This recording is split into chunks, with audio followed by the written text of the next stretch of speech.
인사이트 시간입니다. 오늘 이 시간 시크릿 리더스 시원 전문가와 함께하겠습니다. 어서 오세요. 안녕하세요. 네.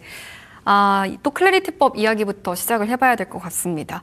미국에서 이제 클래리티법 수정안이 공개됐습니다. 다만 본회의 표결 일정은 아직 불투명한데요.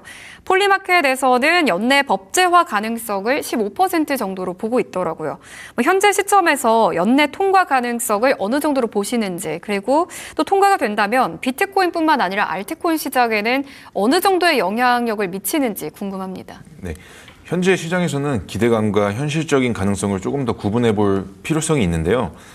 클래리티법은 미국 내에서 디지털 자산 법적 지위를 보다 명확하게 정리하려는 법안인 만큼 업계에서는 상당히 중요한 법안으로 평가받고 있습니다.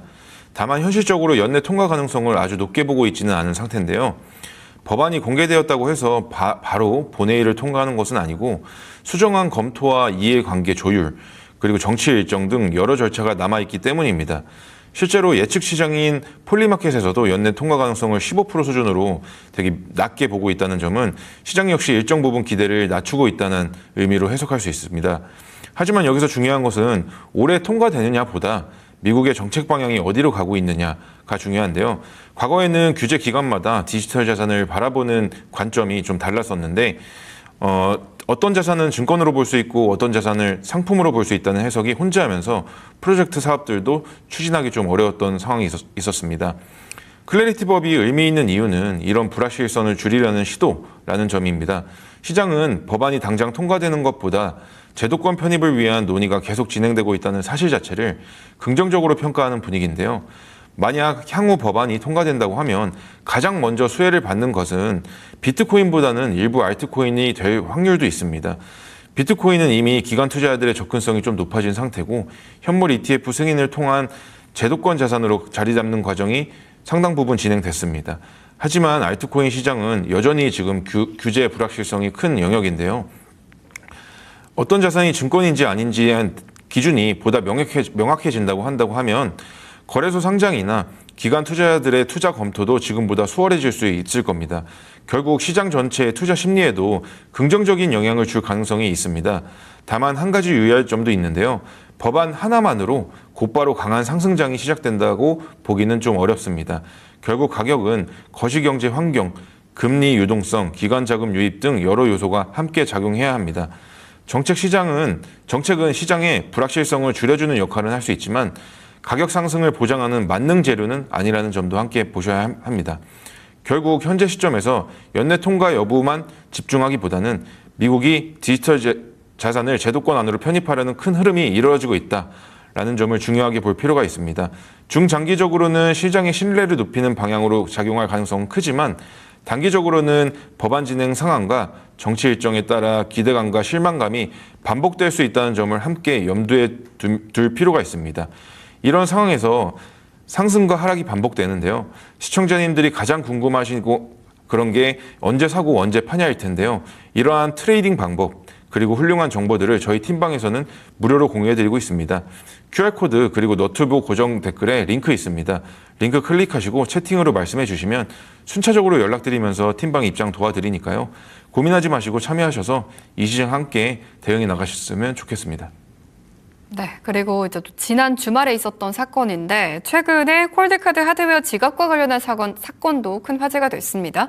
개인 지갑은 거래소보다 안전하다 이렇게 알려져 있는데 이번 사건은 어떻게 발생한 건가요? 그리고 이번 사건이 이 투자자들에 있어서 보안 인식이라든지 가상시장 전반에 어느 정도 영향을 미칠 것으로 보시는지 궁금합니다.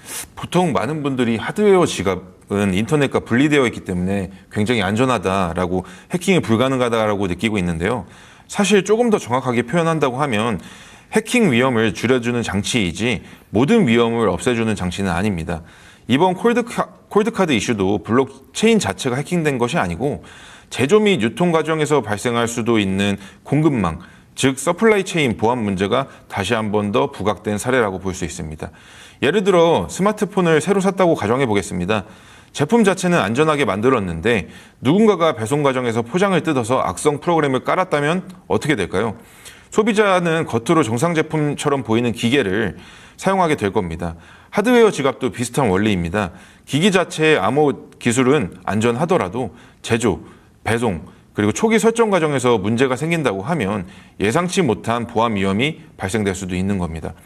다행히 이번 사례가 곧바로 모든 사용자의 자산이 위험하다는 의미는 아닙니다. 오히려 투자자들에게 하드웨어 지갑이라고 해서 무조건 안심해서는 안 된다라는 중요한 교훈을 준 사건이라고 볼 수 있을 것 같습니다. 그래서 하드웨어 지갑을 사용할 때는 몇 가지 기본 원칙을 반드시 지켜야 하는데요. 먼저 공식 판매처에서 제품을 구매하시고 포장 훼손 여부를 정확하게 확인하셔야 합니다. 초기 설정 과정에서 생성되는 복구 문구, 즉 시드 문구는 절대로 사진이나 온라인에 저장하시면 안 되고요. 종이나 금속 백업 플레이트 같은 오프라인에 보관하는 것이 중요합니다.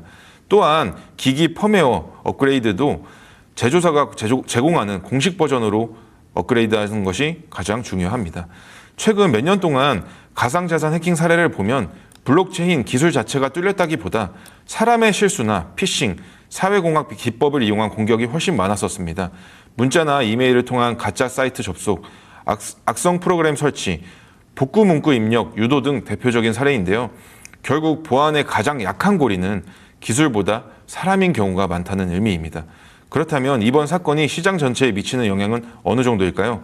제 개인적인 생각은 가격에 장기적인 영향을 줄 정도의 악재는 아니라고 봅니다. 개별 보안 이슈가 발생된다고 하면 단기적으로 투자 심리가 좀 위축될 수는 있지만 과거 사례를 봐도 이런 사건 하나만으로 시장의 중장기적인 추세가 바뀌는 경우는 없었습니다. 다만 투자자들의 보안 인식은 분명 달라질 가능성은 있고요. 예전에는 거래소에 둘까 개인 지갑에 둘까라는 선택이 주요 고민이었다고 하면 앞으로는 개인 지갑을 어떻게 안전하게 사용할 것인가가 중요한 문제라고 봅니다. 결국 이번 사건은 하드웨어 지갑이 위험하다는 의미가 아니고 어떤 보안 장치도 올바른 사용 방법과 관리가 함께 이루어진다는 점을 함께 다시 한번 확인시켜준 사례라고 볼 수 있을 것 같습니다. 앞으로도 투자자들은 수익률만큼이나 자산을 안전하게 보관하는 방법에도 꾸준히 관심을 가질 필요가 있을 것 같습니다. 네, 알겠습니다. 그리고 또 거래량 이야기를 해봐야 될 것 같습니다. 국내 가상자산 거래량이 2020년 이후에 최저 수준까지 감소를 했습니다. 이를 단순한 시장 침체로 봐야 할지 아니면 다음 상승을 준비하는 과정으로 해석을 해봐야 될지 궁금하거든요. 이 부분도 답변 주실까요? 네, 거래량이 크게 줄었다는 것 자체 사실을 보면 시장이 침체된 것처럼 보일 수 있는데요. 하지만 거래량과 가격은 항상 같은 방향으로 움직이는 것이 아니기 때문에 조금 더 입체적으로 볼 필요가 있습니다. 먼저 거래량이 줄어든 가장 큰 이유는 투자자들이 방향성을 확신하지 못하고 있기 때문인데요. 지금 시장에서는 미국의 정책 변화, 금리 전망, 국내 과세 이슈 등 긍정적인 재료와 불확실성인 변수들이 함께 존재하고 있습니다. 이런 환경에서는 공격적으로 매수하거나 매도하기보다는 일단 관망하는 투자자들이 많아질 수밖에 없는 상황입니다. 주식시장에도 비슷한 모습을 볼 수 있는데요.